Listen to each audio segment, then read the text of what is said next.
कैसे आप लोग। उम्मीद करता हूँ आप लोग अच्छे होंगे। तो मैंने एक वीडियो डाल दी थी कल रात से, मैंने कहा था ना कि रोज़ वीडियो आएगी। तो मैं आप लोगों के लेके आ गया हूँ एक और नई video, lecture number 2 nutrition and digestion का। उम्मीद करता हूँ आप लोगों ने वो पहली वीडियो देखी होगी। यदि नहीं देखी है तो कोई बात नहीं, बी स्टे एंड कनेक्टेड, आपको मैं लिंक डिस्क्रिप्शन में दे दूंगा, तो ज़रूर उसको देख लेना, क्योंकि बहुत ही इंपॉर्टेंट वीडियो थी जिसमें मैंने बेसिक कॉन्सेप्ट बताया था आपको कि चैप्टर में कौन कौन से कीवर्ड्स यूज़ होंगे। जैसे आपने बताया था वाटर के बारे में बताया था मैंने, और भी बहुत से कीवर्ड्स थे, डिफरेंट डिफरेंट माइक्रोन्यूट्रिएंट के बारे में बताया गया था। तो वो चैप्टर में हेल्पफुल रहेगी। तो आप लोग इस वीडियो को देख लें और लाइक शेयर सब्सक्राइब भी कर दें, और कुछ आपको डाउट लगे तो कमेंट में बता दें, तो मैं डाउट को जल्द से जल्द कंप्लीट करने में हेल्प करूँगा आपको। और कोई भी स्टडी से प्रॉब्लम आती है तो मुझे ज़रूर बताएं। आपको किसी और चीज़ की वीडियो चाहिए, जैसे बायोलॉजी की, तो सॉरी जो जूलॉजी की वीडियो मैंने दे दी आप लोगों को, वो चलती रहेगी आपके चैनल पर। यदि मैथ्स की चाहिए, फिजिक्स की चाहिए, बोटैनी की चाहिए, तो मुझे ज़रूर बताना आप, तो मैं वो भी जल्द से प्रोवाइड कराने की कोशिश करूँ आप लोग। ठीक है, चलो। कल तक मैंने क्या करा दिया था, फीडिंग मैकेनिज्म एंड एनिमल, मैंने कल तक करवा दिया था। तो उसके आगे हम नेक्स्ट टॉपिक देखते हैं। उसके आगे का टॉपिक हमारा है डाइजेशन इन एनिमल। अच्छा, ये भी एक ओवरव्यू है कि हमने डाइजेशन में पढ़ना क्या है उसके बारे में। तो पहले इस ओवरव्यू को रिसर्च कंप्लीट करते हैं, फिर गो थ्रू करते हैं नेक्स्ट टॉपिक पर। तो डाइजेशन इन एनिमल, जैसा कि आप लोग जानते हो, अरे 2 मिनट रुक जाओ।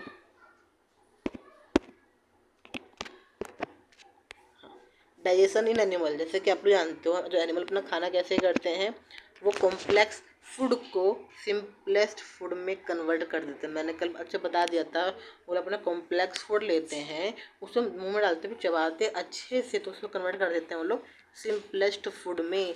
इसी को कहते हैं हम डाइजेशन।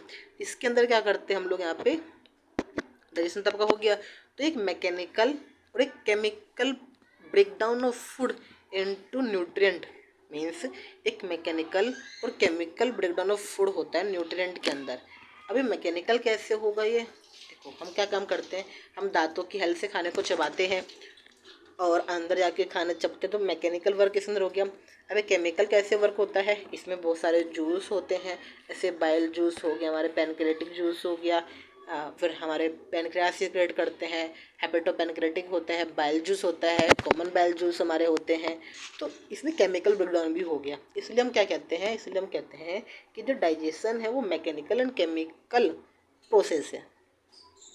अच्छा, अब इसके बाद क्या करते हैं जी, हम यहाँ पे इसमें कहता है कि 4 बेसिक आपके जो 4 मेन मैक्रोमोलिक्यूल्स है, मैक्रोमोलिक्यूल्स है। मैक्रोमोलिक्यूल में बता दिया था आपको पिछले वीडियो में, वो मॉलिक्यूल जो हमें 200 मिलीग्राम पर डे से ज़्यादा चाहिए होते हैं, उसे कहते हैं मैक्रोमोलिक्यूल्स। तो कौन कौन से है वो macromolecules, nucleic acid, protein, carbohydrate and fats, ये चारों हमारे मैक्रोमोलिक्यूल्स है। और क्या हम करते हैं, जब हम खाना पचाते हैं तो डाइजेशन होता है ना, तो ये मैक्रोमोलिक्यूल्स ब्रेक डाउन होते हैं। कैसे, जो न्यूक्लिक एसिड होता है वो न्यूक्लियोटाइड में टूट जाता है, प्रोटीन जो होता है वो अमीनो एसिड में, कार्बोहाइड्रेट जो होता है सिंपल शुगर में, और जो फैट जो होता है ना वो आपका फैटी एसिड या फिर ग्लिसरॉल में टूट जाता है। तो इसी को डाइजेशन कह देते हैं। अब जो डिफरेंट डिफरेंट टूट जाते हैं, डाइजेस्ट हो जाते हैं, तो ये अपने पर्टिकुलर ऑर्गन्स में आके अब्जॉर्ब भी होते हैं आपके। ये सभी आप इस चैप्टर में क्या पढ़ोगे, आप कहाँ कैसे डाइजेशन होता है और कैसे कैसे डाइजेशन होने के बाद इनका अब्जॉर्प्शन होता है। ठीक है, तो क्या होता है, यहाँ पे ब्रेकडाउन हो चुका है। अब ये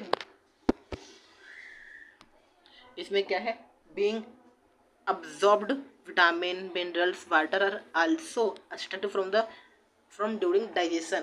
जो विटामिन मिनरल्स वाटर जो भी हम लोग खाते हैं वो भी डाइजेशन के दौरान क्या होते हैं, हमारे अब्जॉर्ब्ड हो जाते हैं। अब जो डाइजेशन होता है ना आपका, वो 2 टाइप्स का होता है। कैसे 2 टाइप्स का होता है, एक होता है हमारा एक्स्ट्रा सेलुलर और एक होता है इंट्रा सेलुलर। अब एक्स्ट्रा सेलुलर क्या होता है, वो डाइजेशन जो हमारे सेल के अंदर हो, वो डाइजेशन जो हमारे सेल्स के अंदर हो उसे कहते हैं एक्स्ट्रा। और इंटर सेलुलर डाइजेशन, और वो डाइजेशन हमारे सेल के बाहर हो उसे कहते हैं एक्स्ट्रा सेलुलर डाइजेशन। सिंपल सा है, इसमें आपको ट्रिक कह देते हैं। देखो यहाँ पे इंटर सेलुलर, देखो इन इन मतलब अंदर, मीन्स और तो रेंट दूँ, देते हैं चलो। इंट्रा सेलुलर, इन मतलब अंदर, सेलुलर मतलब सेल, डाइजेशन मतलब खाने का पचना, मीन्स वो डाइजेशन जो आपके सेल के अंदर हो उसे कहते हैं इंट्रा सेलुलर डाइजेशन। अब इसमें देखते हैं एक्स मतलब exit, cellular means cell, digestion मतलब खाना पचना, वो डाइजेशन जो आपके सेल के बाहर होता है उसे कहते हैं एक्स्ट्रा सेलुलर डाइजेशन। समझ में आ गया होगा आप लोगों को इंट्रा सेलुलर डाइजेशन और एक्स्ट्रा सेलुलर डाइजेशन।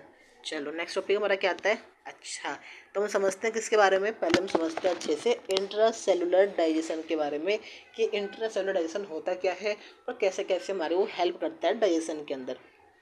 जैसे कि आप लोग जानते होंगे कि जो जो ऑर्गेनिज्म होते हैं, इसमें लिख रखा है इसके अंदर कि most organism that digest food by intracellular digestion belong to kingdom protist. Belong to kingdom protist की वर्ड आपको हो सकता है, because unicellular protist do not have separate alimentary canal system. मतलब इसमें क्या रखा है कि जो भी लोग आपकी इंट्रासेलुलर डाइजेशन करते हैं वो किंगडम प्रोटिस्ट से बिलोंग करते हैं, क्योंकि उनके पास सेपरेट एलिमेंट्री कैनाल नहीं होता। मैं अपनी बात को दोबारा से रिपीट करता एक बार और, जो भी लोग इंट्रासेलुलर डाइजेशन करते हैं वो किंगडम प्रोटिस्ट से बिलोंग करते हैं, क्योंकि उनके पास एलिमेंट्री कैनाल सिस्टम नहीं होता। इसका मतलब क्या है कि सिंपल आप समझ सकते हो कि उनको खाना तो पचाना है मगर खाना पचाने वाली मशीन नहीं है। और एग्जांपल देना चाहूँ मैं आप लोगों को, तो उनको समोसे तो बनाने हैं, उन पर कढ़ाई नहीं है, तेल नहीं है जिसकी हेल्प से बनाएंगे, तो इसलिए क्या हम करते हैं वो सेल्स के बाहर ही अपना मतलब सेल्स के अंदर ही खाना डाइजेस्ट करते हैं। समझ में आ गया आपको। Okay, most organism that digest food by intracellular digestion belong to kingdom protist because unicellular protist do not have separate alimentary canal। वो ऑर्गेनिज्म जो इंट्रासेलुलर डाइजेशन करते हैं वो किंगडम प्रोटिस्ट से बिलोंग करते हैं, क्योंकि उनके पास अपना एलिमेंट्री कैनाल नहीं होता। अच्छा जी, नेक्स्ट पॉइंट क्या है, like some protist like amoeba can ingest food particle from any part of the body surface. मतलब कुछ प्रोटिस्ट होते हैं जैसे कि अमीबा, वो अपना खाना जो होता है ना अपनी बॉडी पार्ट किसी भी सरफेस से डाइजेस्ट कर लेते हैं। एग्जाम्पल और है लाइक पैरामीशियम। पैरामीशियम आपने देखा होगा कि स्ट्रक्चर बना के दिखाते हैं, चलो आपको पैरामीशियम यहाँ पे जूम करते हैं, यहाँ बनाते हैं आपके लिए पैरामीशियम। एक पैरामीशियम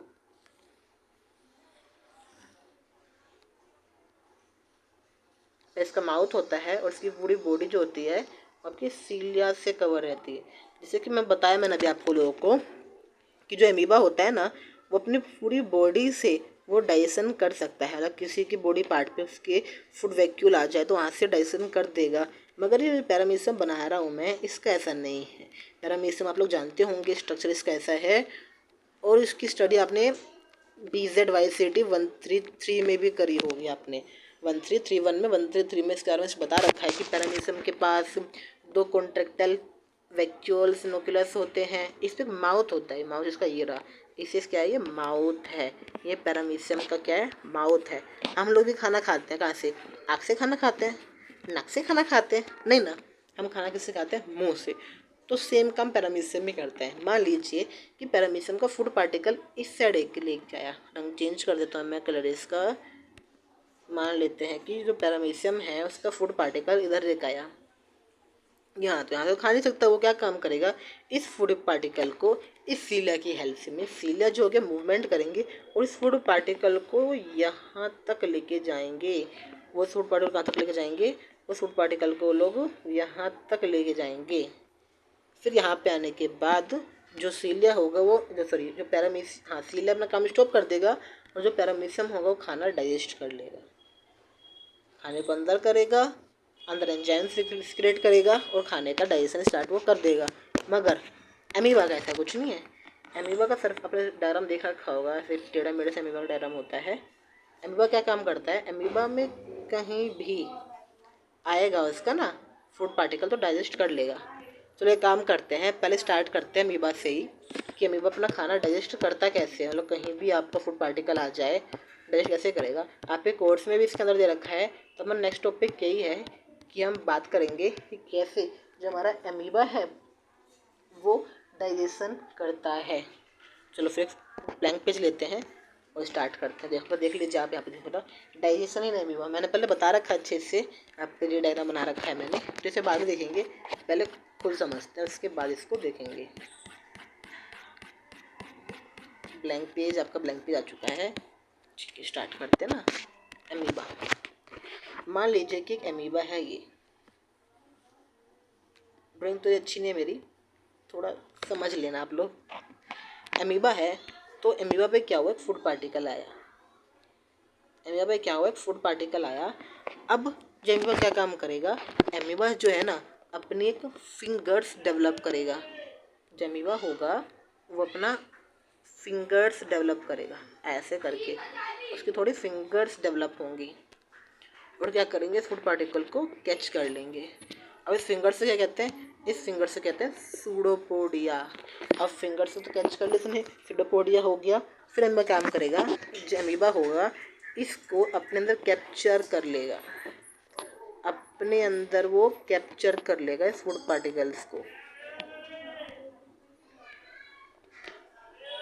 यहाँ पे कैप्चर कर लिया। अब क्या करेगा, अमीबा जो होगा कुछ एंजाइम्स सिक्रेट करेगा। अमीबा जो होगा ना वो कुछ एंजाइम सिक्रेट करेगा।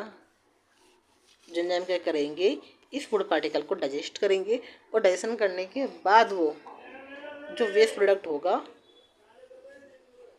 उसको वो बाहर निकाल देंगे। ठीक है, बस ये छोटी सी प्रोसेस हो गई। मेरे अच्छे से डायग्राम से आपको समझ में आ गया होगा। चलो कोई नहीं, मैं अपने नोट्स पे चलता हूँ। नोट्स में अच्छे से बना रखा है मैंने। थोड़ी प्रॉब्लम आपको स्टार्टिंग डेज में आएगी, फिर मैं आपकी प्रॉब्लम्स को जल्द से रिजॉल्व करूँगा। क्योंकि परिवार बढ़ता है तो कुछ होता है, तो आप लोग परिवार बढ़ाइए मेरा, सब्सक्राइब करिए और ज़्यादा से ज़्यादा लोग भेज दीजिए, वायरल कर दो पूरी वीडियो को मेरी। आप लोग का भी अच्छे से मैं नोट्स लेके आऊँगा और भी अच्छे अच्छे फीचर्स आएंगे, इसके अंदर भी ऐड हो जाएंगे। देखो यहाँ पे जैसे ही अमीबा पे क्या हुआ, अमीबा पे जैसे ही फूड पार्टिकल आया, अमीबा जैसे ही फूड पार्टिकल आया, अमीबा ने क्या काम करा, एक सूडोपोडिया, सूडोपोडिया में फिंगर लाइक प्रोजेक्शन, हमारी उंगलियां होती है ना वैसे ही प्रोजेक्शन उसने बनाई और इस फूड पार्टिकल को कैच करने लग गया। तो इस दो प्रोसेस कहते हैं, हम कहते हैं इंजेक्शन में इसने फूड पार्टिकल्स को कैच करने के लिए सूडोपोडिया बनाए, इंजेक्शन कहते हैं।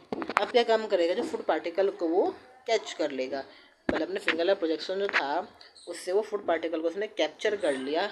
और फूड फिर क्या काम करते हैं, जो लाइजोम्स होता है, सिंपल सा सेल्स होते हैं, तो सेल के अंदर लाइजोम, mitochondria, Golgi body, vacuoles, plasmid सब प्रेजेंट होते हैं। तो इसमें भी क्या काम करेंगे, जो लाइजोम्स होता है ना वो फूड पार्टिकल से आके, मान लो कि ये फूड वैक्यूल्स आपके इधर है तो लाइजोम इसकी फूड वैक्यूल आपका ये है तो लाइजोम यहाँ पे आके अटैच हो जाएगा। ये जो पे बना रहा हूँ मैं, डायग्राम बना रहा हूँ मैं अभी, ये लाइजोम का, लाइजोम आके अटैच हो जाएगा। फिर लाइजोम क्या काम करेगा, आप लोगों को पता है लाइजोम सुसाइडल बैग होता है, तो वो अपने एंजाइम सिक्रेट करेगा और इस फूड वैक्यूल को वो डाइजेस्ट कर देगा। पर डाइजेस्ट कर दिया, अब डाइजेशन तो हो गया, अब हम अब्जॉर्प्शन भी करते हैं। तो बाद में वो न्यूक्लियस सेल क्या करेगा, इसको अब्जॉर्प्शन करेगा। एब्जॉर्प्शन कर लिया, एब्जॉर्प्शन के बाद उसने जो पार्टिकल बचेगा, तो है ना हम भी खाना खाते हैं, हमारा कंप्लीट फूड एब्जॉर्ब हो जाता है, कुछ तो वेस्ट बच जाता है ना जिसको हम मॉर्निंग में रिमूव करके आते हैं तो रबर फीकस के थ्रू। तो सेम काम अमीबा भी करता है, उन्हें एब्जॉर्प्शन तो कर लिया, अब कुछ बच भी चुका है इसके अंदर, तो क्या काम करेगा, वो एसिमिलेशन करेगा। फिर उसके बाद जो बच जाएगा लास्ट में वो अपने उस खाने को इजेक्शन करेगा और जो बाकी वेस्ट प्रोडक्ट होगा उसको वो बाहर भेज देगा। तो ये हो गई आपकी कंप्लीट प्रोसेस जो अमीबा अपना फॉलो करते हैं। देख लीजिए आप कंप्लीट को, ये रहा ये रहा। स्क्रीनशॉट लेना चाहो तो ले सकते हो आप स्क्रीनशॉट, क्योंकि पीडीएफ अभी फिलहाल मैं डालना डिस्क्रिप्शन में, जल्दी डाल दूँ पीडीएफ इसके अंदर में, अदरवाइज स्क्रीनशॉट ले लो इसकी जल्द से जल्द लेना तो आप लोगों को। फूड पार्टिकल से आया, एक बार रिपीट कर लेता हूँ मैं, है ना। अमीबा क्या करा, अमीबा के पास फूड पार्टिकल आया, अमीबा ने अपने स्यूडोपोडिया डेवलप करी, उसके बाद उसने स्यूडोपोडिया से उसने खाने को डेवलप कर लिया, स्यूडोपोडिया से खाने को कैच करा, खाने को कैच करने का उसने लाइसोसोम से अटैच कराया, फिर उस खाने का डाइजेशन हुआ, फिर अब्जॉर्प्शन हुआ, एसिमिलेशन करके उस खाने को उसने इलेशन कर दिया। मिस स्यूडोपोडिया ने क्या करा, स्यूडोपोडिया की हेल्प से अमीबा ने अपना खाने को डाइजेस्ट करके और उसका वेस्ट प्रोडक्ट को भी रिमूव आउट कर दिया अपने बॉडी से। तो ये होता हमारा इंट्रासेलुलर डाइजेशन, क्योंकि अमीबा एक सेल था, उसने अपने अंदर ही डाइजेशन कंप्लीट कर दिया, उसने एलिमेंट्री कैनाल का यूज़ नहीं किया। तो it is a best example of the intracellular digestion. तो now further move on the different topics, which is extracellular digestion and explanation. Now it is the topic of extracellular digestion in alimentary canal. Extracellular digestion in alimentary canal. इसमें क्या होता है extra cellular digestion, मैंने आपको बताया भी आप लोगों को मैंने। Extra cellular digestion means the digestion take place outside the cell, the digestion take place outside the cell in alimentary canal, इसको एक्स्ट्रा सेलुलर डाइजेशन। इसकी डेफिनेशन लिख रखी मैंने नीचे आपको यहाँ पे कि extra cellular digestion take place in a tubular cavity and the tubular alimentary tract opens at the both end. Extracellular digestion एक ट्यूबुलर कैविटी में होता है, वो ट्यूबुलर कैविटी को हम एलिमेंट्री कैनाल कहते हैं, और वो दोनों साइड से ओपन रहता है। अभी दोनों साइड से ओपन का मतलब क्या हुआ, आप लोग को अपने 9th-10th में पढ़ा होगा एलिमेंट्री कैनाल, पहले ओपनिंग में कहाँ पे होती है, उसकी पहली ओपनिंग होती है उसकी माउथ में, जहाँ माउथ होती है वहाँ से एलिमेंट्री कैनाल की फर्स्ट ओपनिंग होती है, और सेकंड जो ओपनिंग होती है ना वो एट द एंड एनस में होती है, मीन्स वो एनस में आके सेकंड ओपनिंग होता है। तो इसलिए हमसे क्या रखा है, जो ट्रैक्ट होता है ओपन सेट बोथ एंड, तो first end then second end. Okay, अच्छा जो डाइजेशन प्रोसेस होता है ना, इसको 4 पार्ट से बांट देते हैं, reception region, conduction and storage, digestion absorption and conduction and formation of faeces. Means पहले जो खाना खाएंगे उसको रेसिप्ट करेंगे, रेसिप्ट मतलब आपको जो खाना खाओगे उसको बकल कैविटी मतलब माउथ की हेल्प से उसको तोड़ेंगे, कॉम्प्लेक्स को सिंप्लेक्स में कन्वर्ट करेंगे, फिर उसका क्या करेंगे, कंडक्शन करेंगे, मीन्स वो जो पैसेज होगा इसोफेगस के थ्रू आपके लेके जाएंगे जहाँ तक उनको ले जाना होगा, मीन्स स्टमक तक लेके जाएंगे, स्टमक में आके उनका डाइजेशन होगा, डाइजेशन का उनका अब्जॉर्प्शन होगा, अब अब्जॉर्प्शन हो गया तो अब्जॉर्प्शन बाद क्या होगा, उसका फीकस का फॉर्मेशन होगा। मीन्स 4 प्रोसेस में आपकी वो एक्स्ट्रा सेलुलर डाइजेशन कंप्लीट हो जाएगा, reception region, conduction, digestion, absorption and conduction and formation of faeces. तो इन चारों को आप नोट कर लीजिएगा। हाँ, एक बात और बताना चाहता हूँ आप लोगों को मैं, मेरे नोट्स आपको टाइम टू टाइम मिलते रहेंगे, तो आप लोगों को पढ़ना है तो वीडियो से पढ़ लीजिए, पढ़ना और अच्छा पढ़ना है, जो मैं पढ़ा रहा हूँ जो आपको समझ में आता है उसको साथ के साथ अपने कॉपी में नोट करते रहिए आप लोगों को, जिससे क्या होगा आपकी बहुत सारे सेंस ऑर्गन डेवलप होंगे। मेरे टीचर्स ने कहा था जितने हम सेंस ऑर्गन का यूज़ करते हैं ना उतनी अच्छी हमारी मेमोरी डेवलप होती है। how many sense organ we use in any work, the memory will be developed more stronger than the back memory. Means ऐसे आप पढ़ रहे हो, मैं आपको पढ़ा रहा हूँ तो आप एक सुन रहे हो, आपके कान यूज़ हो रहा है, आप देख रहे हो तो आपकी ईयर यूज़ हो रहे हैं, आप लिखते भी हो साथ में तो आपको थर्ड चीज़ क्या होगा, आप हैंड्स यूज़ हो रहे हैं, और फोर्थ आपका ब्रेन तो यूज़ हो रहा है। मीन्स आप 4 थिंग्स का यूज़ कर रहे हो, देख रहे हो, सुन रहे हो, दिमाग तो काम कर ही रहा है, लिख भी रहे हो, जब 4 थिंग्स का यूज़ कर रहे हो पढ़ाई करने में, तो आपकी मेमोरी कितनी डेवलप होगी, कितनी स्ट्रोंगर होगी। सिंपल सी बात है, आपको माइंड स्ट्रॉन्ग करना है तो कुछ नहीं कहता मैं ज़्यादा कुछ, आप जो भी करो लिख के करो, क्योंकि आप लिखोगे देखोगे आपकी राइटिंग अच्छी होंगी, आपकी स्पेलिंग मिस्टेक करेक्ट होंगी, आपकी हैबिट बनेगी लिखने की, और तो मेमोरी डेवलप तो होगा ही होगा। ये सिंपल ट्रिक जो आपको मिलते रहेगा हर सेशन में छोटे छोटे से। चलो स्टार्ट करते हैं हम लोग अपने फर्स्ट टॉपिक से, रिसेप्शन रीजन। चलो रिसेप्शन डिज़ाइन इतने बड़े बड़े टॉपिक्स नहीं है आपके, ये छोटे छोटे टॉपिक्स से कंप्लीट करते हैं, फिर गो थ्रू करते हैं नेक्स्ट टॉपिक्स पे। रिसेप्शन डिज़ाइन इसमें मैंने को बता दिया अभी आप लोगों को मैंने कि क्या होता है। मीन्स ओरल और बकल कैविटी में सबने खाना खाया, खाने कॉम्प्लेक्स फूड थे, उसको हमने क्या करा, दांतों की हेल्थ से मेस्टिकेट किया, मतलब चबाया, च्युइंग किया, उसे क्या करते सिंपलेस्ट फूड में कन्वर्ट कर दिया। फर्स्ट प्रोसेस हो गई। अब मैंने बता रखा था आपको, हमारी जो जीभ होती है में से गीली होती है, सॉरी हमारी जीभ होती है में से गीली होती है, तो क्या काम करते हैं वो, हमारे खाने को अच्छे से मेस्टिकेट करने में हेल्प करती है। और सेकंड थिंग्स, हमारे जो माउथ के अंदर ना एक सलेवरी ग्लैंड होती है, यहाँ पे नाम मेंशन कर रखा है, एक सलेवरी ग्लैंड होती है जो क्या काम करती है, जो कि सलाइवा को रिलीज करती है।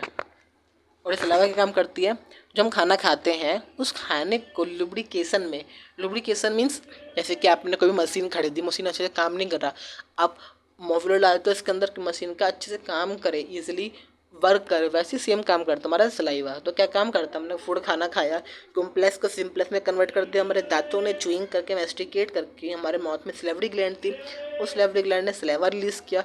और पहले थोड़ा बताता हूँ, फिर ये जो और का आगे वर्ड था वो बताऊँगा आप लोगों को मैं।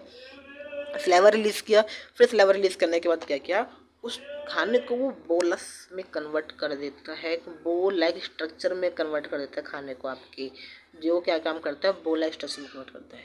अब जो मैंने कहा आपसे और वो बताता हूँ आप लोगों को मैं, जो सलेवरी ग्लैंड होता है ना, वो एक एंजाइम रिलीज करता है, सलेवरी एमाइलेज एंजाइम, जो कि काम करता है वो स्टार्च को शुगर में कन्वर्ट करता है। जो हमारे बोर्ड जब हमने खाना खाया उसमें जितना भी स्टार्च था उसका कुछ परसेंट, कुछ मतलब 30% जो डाइजेशन होता है ना वो आपके माउथ में हो जाता है, रिमेनिंग 70% जो होता है वो आगे फर्दर के लिए बच जाता है, मगर 30% होता है वो कंप्लीट माउथ में ही हो जाता है। आगे इसकी दोबारा बताऊंगा मैं आप लोगों को, डोंट वरी बी हैप्पी, बताऊंगा इसके बारे में आपको लोगों को मैं आगे। अच्छा, और सलेवरी ग्लैंड जो होते हैं ना वो फर्दर 3 ग्लैंड की मिक्सचर से बना होता है, वो भी बता दूंगा आप लोगों को मैं। फिलहाल अभी से इसे कंप्लीट करते हैं, फिर धीरे धीरे आपको सब कुछ बता दूंगा मैं। ओके, तो कहाँ आते हैं हम, हाँ यहाँ पे, तो क्या काम करता है बोलस में कन्वर्ट करता है। अभी बोलस जो होता है ना वो ईसोफेगस की हेल्प से, ईसोफेगस की हेल्प से इजीली मूवमेंट करके वो डायग्राम अच्छे से बनाते हैं। ये जो हमारा ये बोलस होता है ना, बोलस होता है वो ईसोफेगस की हेल्प से अच्छे से मूवमेंट करके हमारे स्टमक तक आ जाता है, स्टमक तक आ जाता है, मूवमेंट करके स्टमक तक आ जाता है। तो इसका काम हो गया, इसे कहते हैं रेसिप्शन रीजन। ठीक है, यहाँ पे लिख रखा है some enzyme are secreted in the oral cavity for preliminary digestion of carbohydrate, वो बता दिया मैंने आप लोगों को।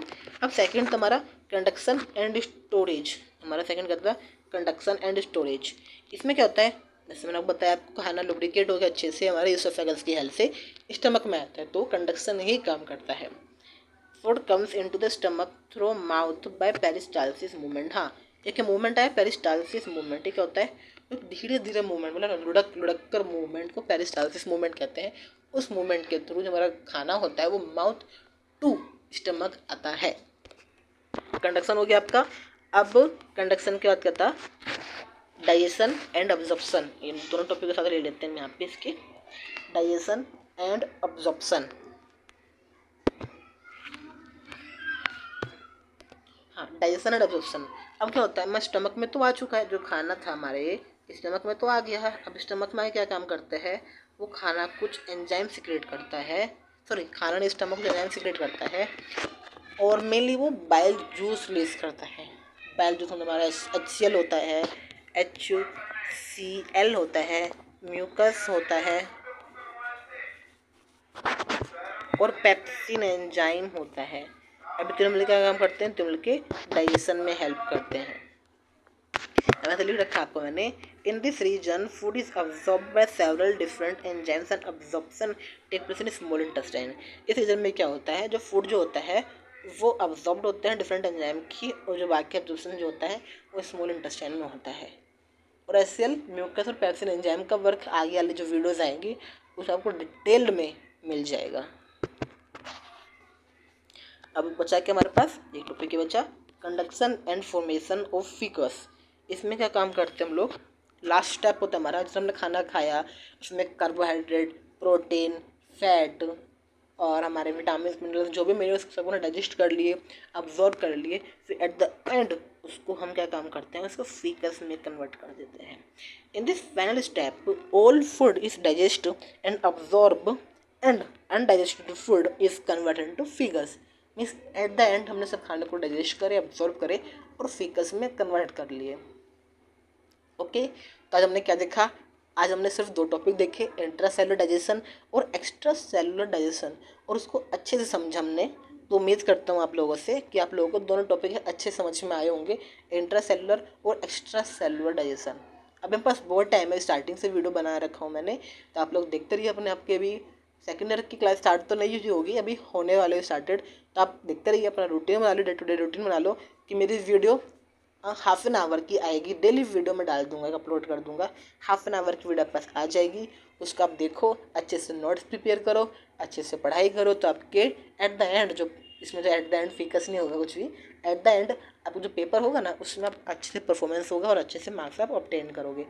इस वीडियो को शेयर कर दो क्योंकि बाकी जितने भी लोग हैं जो इंग्लिश से बीएससी कर रहे हैं उनको भी प्रॉफिट हो जाए, और लाइक शेयर और सब्सक्राइब करते रहिए।